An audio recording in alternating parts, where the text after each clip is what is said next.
मन सुंदर episode number 120। Ruchita मंदिर में पूजा करने के बाद रुचिता घर के प्रत्येक रूम के आगे फूल लोगो रखती है और फिर वह सोचती है कि दादी माँ के रूम में भी रखाऊं, क्योंकि दादी माँ बहुत ही बीमार चल रही है।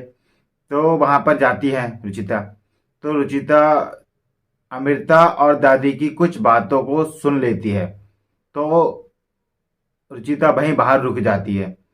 तो उसके बाद अमृता और दादी जो बातें कर रही होती हैं, तो इन लोगों में झगड़ा हो जाता है।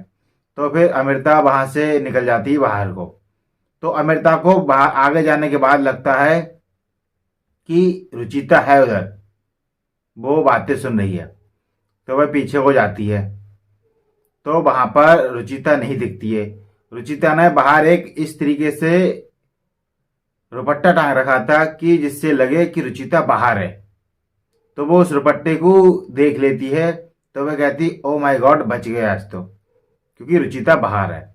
फिर रुचिता फिर वो अमृता चली जाती है वहां से। फिर रुचिता दादी के कमरे में फूल रखने के लिए जाती है। तो रुचिता देखती है कि दादी माँ बहुत ही अच्छे से डांस कर रही थी और वह आगे को डांस कर रही थी, पीछे रुचिता पहुंच गई थी, क्योंकि वह लोग रुचिता को फंसाने के लिए, रुचिता को घर से निकालने के लिए ये बीमारी का नाटक कर रही थी। फिर निहार के मम्मी पापा एक फंक्शन में जाते हैं अटेंड करने के लिए। तो वहीं पर निहार की मम्मी बोलती हैं कि देखो इनकी बहू कितनी अच्छी है, इनके आते ही एक ज्वेलरी का शोरूम खुल गया है और हमारी रुचिता के आने से घर में नाश ही होता चला जाता है और लड़ाई झगड़े होते रहते हैं। तो वहीं पर निहार के पापा बोलते हैं पूनम तुम चुप ही रहो, क्योंकि रुचिता के आने से हमारी हवेली का केस हमारे फेवर में आ गया है। फिर ये लोग वहां चले जाते हैं। फिर जब दादी बाहर पीछे को घूमकर देखती है तो रुचिता खड़ी होती है। तो दादी बहुत हक्की वक्की और सोच में पड़ जाती कि आज मेरा सच रुचिता के सामने आ गया। फिर फिर ये सब रुचिता जान जाती है। फिर रुचिता बाहर चली जाती है।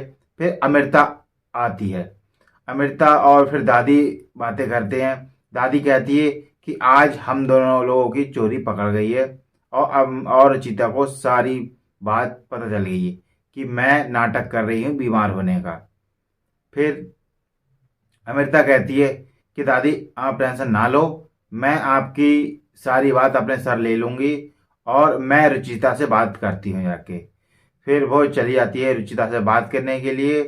फिर रुचिता घर में सबके लिए बता देती है और फिर इन लोगों का इस तरीके से भंडा फूट जाता है। ये लोग चाहते हैं कि रुचिता को घर से निकाल दिया जाए, लेकिन रुचिता कभी भी गलत काम और गलत का साथ नहीं देती है, इसलिए रुचिता हमेशा जीत जाती है। आप लोगों को एपिसोड कैसा लगा है तो जरूर बताएं और चैनल को सब्सक्राइब कर लें। ऐसे ही रोज आप लोगों को एपिसोड मिलते रहेंगे।